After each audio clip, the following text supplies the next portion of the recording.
And hello and welcome to Varsity Sports alongside Jason Andera. I am Jay Elson. Well, it is a loaded week. We're going to get into the ball diamonds later in the show, but we're going to start out with a preview of the state track and field meets coming up this weekend with the best track and field analysis in the business. Of course, that's Alex Heinert. Let's start our state track meet conversation in South Dakota with Class AA. Sioux Falls Lincoln took both the boys and the girls title in 2016. You picked the Patriots to repeat at the start of the year. Has your opinion changed now that the state meet is just days away? In short, no, but I do think Brandon Valley's girls and boys are going to make this a very interesting race in Class AA. Remember, Brandon's girls came so close the last 2 years for their first state team title, and you can bet Krista Bickley and company will not settle for another runner-up trophy without a fight. But with that said, Lincoln is as deep as ever. They're going to dominate the distance races, the jumps, and be a mainstay in the relays. If Jasmine Cooper's fully fit, and I'm hearing she's fine after a little scare at the Rich Carino Invite a week and a half ago, LHS will go back-to-back. But if she's not quite herself, and she ends up moving down a few podium spots further than expected in the 400, the 800, and the 2 relays that she's going to run in, this Lynx team will be state champions. It's only going to be a handful of points separating the two this time around. Every point is going to matter. As for the Lincoln boys, I don't think they win by 44 points again like they did last year, but they'll still get the job done and pretty comfortably. Too much talent in the jumps, the sprints, the relays. Plus, Gabe Peters could go 3 for 3 in the 8, the mile, and the 2 mile. The Lynx are within shouting distance, but I think it's going to be the 3rd title in 4 years for Jim Jarosky's Patriots. All right, let's move into Class A now. St. Thomas More have won the boys and girls titles in back-to-back years, but sounds like we could have some new champions this year. Yeah, and I mean, nothing's in stone by any stretch. I think this Cavs team will be in the hunt throughout the weekend, but I'm not sure if either the boys or the girls from St. Thomas More will be on the top of the podium for a 3rd straight year. On the girls' side, STM will have to contend with the Madison team that really looks poised to move up from a 3rd place finish in 2016. A lot of familiar names on this Bulldog team. Olivia Root in the sprints, Haley Streff in the distances, Jessica Giles in the hurdles. But if Madison's going to win this title, and if they do win it, it's going to be in the relays and the pole vaults. They're projected to capture 50 points in those disciplines, and if they make good on that, it's going to be tough to catch the Bulldogs. For the boys, Sioux Falls Christian is for real this season. We've been talking about them all year as the most complete Class A team, and you will see it this weekend when they score in almost every running event and relay. The Cavs will make this a race. They'll score up to 90 points or more, but the Chargers could hit triple digits behind Spencer Nelson, Justice Adams, Caleb DeWeird, and a really good relay core. I just think they've got a little bit too much for anybody else to keep up. All right, let's move on to Class B, where Ipswich, the girls, are 5-time defending champions, but no Macy Hines this year. Does that mean their run ends? You know, I think Ipswich has got a lot of really good young talent, and I'd be really surprised if they don't finish in the top 3 in the final podium. But losing what essentially amounts to a guaranteed 40 points from one of the state's all-time greats, that's really hard to overcome. Hines' injury opens the door for another team to step in, and it sure looks like Dubrook area is going to be that team. The Dolphins were distant runners-up a year ago, but they've gotten stronger across the board. They excel at a wide range of events, especially the distances, the relays, and the jumps. Parker, Chester, and the defending champions Ipswich, they'll be in the conversation, but it sure looks like Dubrook is the clear team to beat in Class B. All right, Alex, last but not least, it's always the unpredictable Class B boys. Bison won the state title by 5 points last year. Who is this year's pick? Well, first off, I think Bison's Daniel Burkhalter is in for another incredible state meet. He's got a great chance to win the mile and the 2 mile for a 3rd straight year, and he could win the 800 as well. But there would have to be a few upsets in the field for his team to repeat as champions. I'm looking more at Coleman Egan and Chester area as your top choices. The CE Hawks have a little more depth across disciplines. The Flyers have a little more firepower in the sprints and in the field. But I think it's Coleman Egan's year this year. They were a really disappointing 7th last year in 2016. I think they bounced back, though, in a big way this weekend to capture the Class B team title. Okay, before we move on, you've got a few individual predictions to throw out there as well, right? Yes, just because your team might not capture a state championship does not mean you get shorted here on Varsity Sports. Here are my picks now for meet MVP honors for each class. Jandy and I go much more in depth on this subject, as well as a little more complete South Dakota State track preview in our latest Midco Sports Network podcast. Be sure to check that out on iTunes or online on midcosn.com. Speaking of North Dakota, we're talking about their state meet next. Alex is back after the break with his thoughts on how things are going to shake out at the Bismarck Community Bowl this weekend. Varsity Sports on Midco Sports Network is presented by Mitchell Technical Institute and Farmers Union Insurance Agency. Welcome back to Varsity Sports. Well, for the third straight year, both North and South Dakota are set to feature their state track meets coming this Memorial Day weekend. We've already got South Dakota covered, so it's time to shift our conversation north. Alex Heinert rejoins us now to break down the battle for class supremacy on the track and field. You feel like we're in for two very close races for team championships and two that might end up a little lopsided. Yeah, that's right. Yeah, if you look back to last year, 3 of the 4 classes in North Dakota didn't feature much drama. The only clean race that was close occurred in Class A, with Davies edging Century by 3 points in the end. This year, though, that same Class A girls race projects to be the most one-sided, with Davies poised to score big in every event except the shot and the disc. Bismarck High could make it interesting, certainly behind Cara Hausler's bid for a sprint triple, plus the Demons have good depth in the field. But when you look at the numbers, it's pretty clear that nobody is catching the Eagles for a second straight season. The other race that does not feel very close, the Class A boys. Bismarck Legacy has been building to this weekend since the school opened all of 3 years ago, and the long wait is going to be ended. No team has the stars that the Sabres do, as 5 different Legacy athletes could win up to 7 different individual events, but they've also got good depth. They should score in everything but basically just 2 events. 2-time defending champion Century have a number of quality kids too, but they just can't hit the heights or cover the events the Sabres can. I think Legacy ends the run of Patriots dominance, but keeps the title in the state capital for the 14th straight year in the process. So, Legacy's the pick to end Century's bid for a three-peat in Class A. Well, meanwhile, in Class B, Newtown's also going for 3 titles in a row. Can they pull it off? Yeah, it's the same story as last year for the Eagles. Just like in 2016, they are poised to score in just 4 events, the 800, the mile, the 2-mile, and the 4x8. But they are so good in those 4 events that it might be enough to carry them to the title again. Remember, they scored 81 points in those events last year, 21 more than runner-up to Lax, Burlington, LNC. But while Newtown should get right around 80 again this time around, the pack has gotten a little bit better, namely the Titans from Dickinson Trinity. Dawson Cram and Caden Kuntz lead a really talented sprint group, and if they do what they're projected to do, Dickinson Trinity could score in the 90s, but while their ceiling is a little bit higher than the Eagles, the floor is a lot lower. The margin for error is so thin in the sprints, the relays, and the jumps, all the areas where Trinity is so strong. I think it's going to be really, really close, but I'm going to stick with Newtown to complete the three-peat this time around. All right, last but not least, Hazen's the 2-time defending champ in Class B girls. But it sounds like you think there might be a new challenger that has enough to knock them off. Yeah, don't get me wrong. I think that Grace Zimmerman and the Bison are going to be really tough to beat. They're going to be rock solid in the sprints and the sprint relays, and they'll be high in the team podium for sure.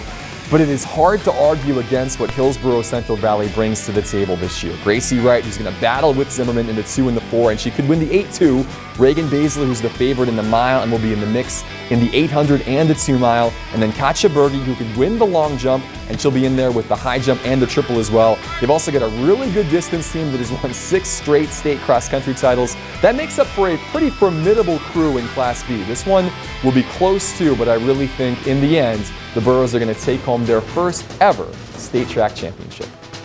All right, stay tuned. When we come back, a special appearance by the Heinert cousins as they settle their track and field interstate rivalry. Bragging rights on the line next. You don't want to miss it. And welcome back. Well, it is only a couple of times a year that the Heinert cousins make their appearances on Varsity Sports, and of course they want to settle which state has the best track and field athletes, North Dakota or South Dakota. And here to renew that rivalry, toss it over to Alex and Alan Heinert.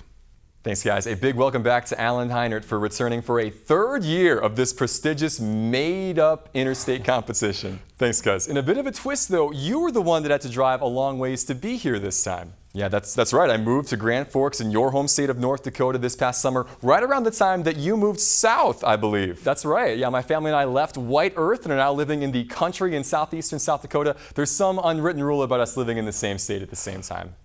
What was the name of your town again? Great Spoons. Right, yeah. Right. Well, despite our role reversal, we're still representing our home states for the 3rd annual Varsity Sports Interstate Medley. South Dakota took the title 2 years ago on the track. North Dakota got the win last year in the field, but we're back to track events this time around. And that should make South Dakotans everywhere pretty happy. We'll see about that. The format's simple. We're putting the best overall times in 5 different running events from this weekend's state meets head-to-head. Each state gets a point for each event win, and the state with the most check marks by meet's end will be declared the winner. Works for me. What races are we spotlighting this year? I'm glad you asked. The 100, the 400, the mile, the 300-meter hurdles, and then just for fun, the 4x800-meter relay. That's a fun twist. By the way, you're basically gifting the title to North Dakota for a 2nd straight year with those race choices. Just saying. Enlighten us, please. Well, first off, North Dakota owns the distance events this year for both boys and girls. A group of our top runners came to Sioux Falls and dominated at the Howard Wood Dakota relays in the mile and the 2 mile, and we didn't even bring Fargo Davies Hunter Lucas to that meet. Plus, the times from Lucas, Williston's Leif Everson, and Grand Forks Century's Carly Ackley have been head and shoulders better than anyone from South Dakota this year, meaning you're already 2 points in the hole. As much as I like Gabe Peters of Lincoln and Ellie Abraham of Brookings and all the rest, you're probably right on that. However, I'm feeling as, if not more confident in the 400. Brandon Valley's Krista Bickley doesn't have Courtney Dowling to push her to an all-time state record this year like she did in 2016, but she's not even been threatened for the top girls quarter time in the Dakotas this season. And then there's Cameron Kyle of Winter, who's a solid 5/10 better than anyone from up north. Plus, Kyle's got the top 100 time as well. I feel like that evens things out a little bit. Here's the pushback to that, though. That 10.5 that Kyle ran was a hands-held clocking. Plus, who really knows what's going to happen in the 100s? Minot's Manuel Bradford or any of the legacy contingent could take the points. But you could say the same thing for the girls 100. I know Cara Hausler of Bismarck, Megan Nagisser of Dickinson will be tough to beat, but O'Gorman's Callie DeWitt and even Harrisburg's Erin Kinney have been right around or under that 11 flat mark. I really think that's a toss-up. You know what isn't a toss-up, though? The boys' 300-meter hurdles. Legacy's Jason Fetch, Minot's Manuel Bradford. They've been phenomenal this year. I know South Dakota's got some really strong kids, but those two have both won in the low 39s, almost a second better than your best. Just saying. That's true, but I could say the same for the girls' 300s. Stevens' Elizabeth Schaefer is dynamite. She's on pace for her 2nd straight double platinum season in the hurdles, and the 300s is her best race. Look, that one down is going to be a point for the Rushmore States. Okay, wait, now if my math is correct, that means this might come down to the 3,200-meter relay. Total toss-up, right? Completely. Well, it should make for a little extra intrigue, as if this weekend needed any more, right? Alan, hey, great job stating your case for my adopted state. Hey, same to you, buddy. May the best state win. Hey, he's Alan, I'm Alex. Jay, Jandy, back to you. Coming up later in the show, we've got a rare walk-off grand slam as well as a preview for South Dakota Baseball State Tournament. But when we come back, Jody Norstedt's going to get us caught up on the playoff picture in North Dakota. We have reached the point in the high school baseball and softball seasons where it's win or sit at home on the couch watching Varsity Sports reruns. Well, that's not a bad consolation prize. But let's face it, all these teams started the year with the ultimate goal of winning a state title. Our Jody Norstedt has more on the North Dakota team still in the hunt.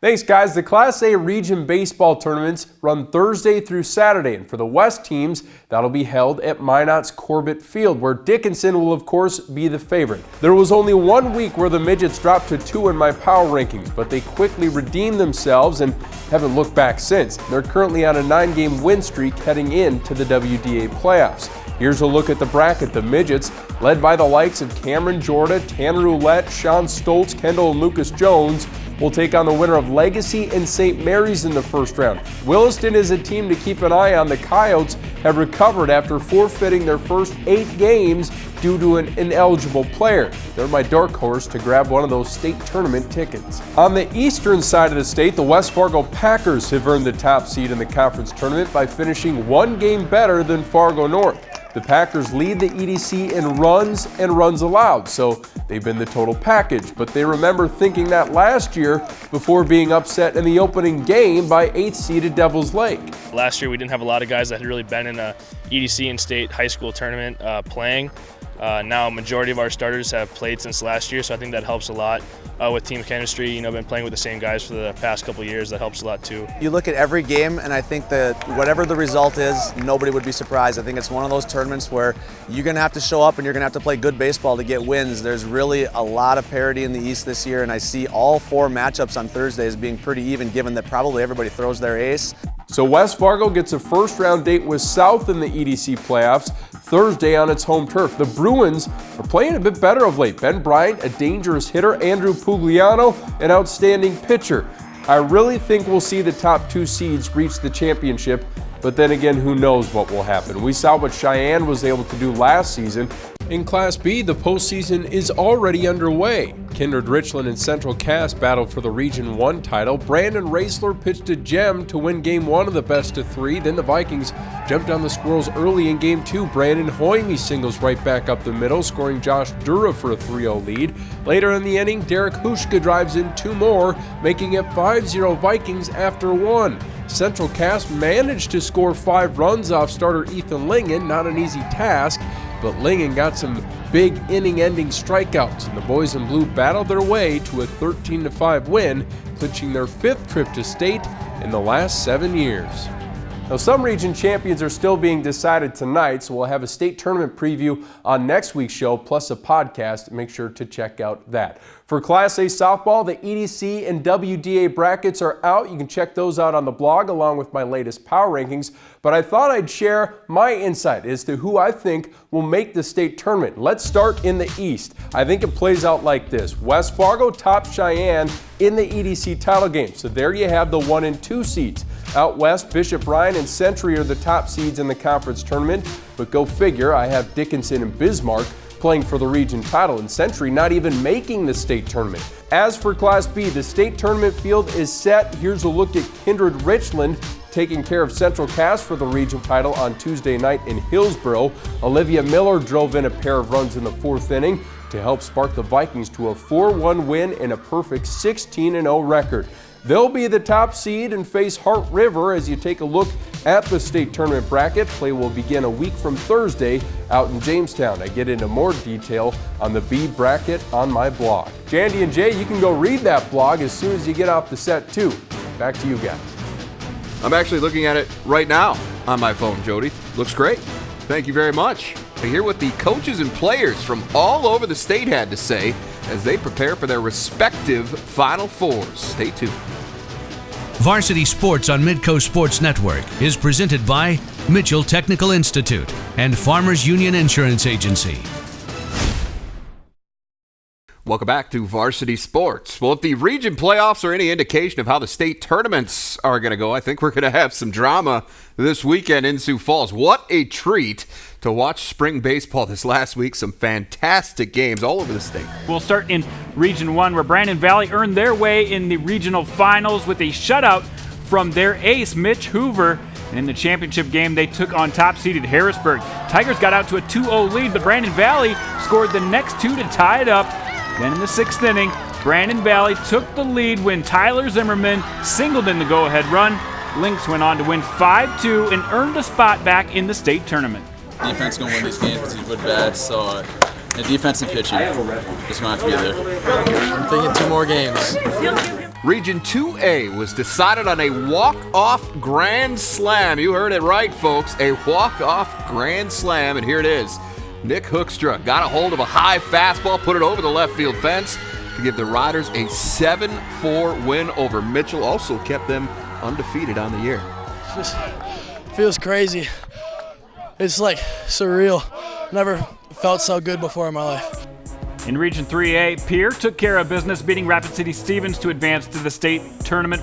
Head coach Steve Gray is excited about this year's team. You go into another baseball game, you've earned the opportunity to be there. We're going to go keep our same plan, how we always do things.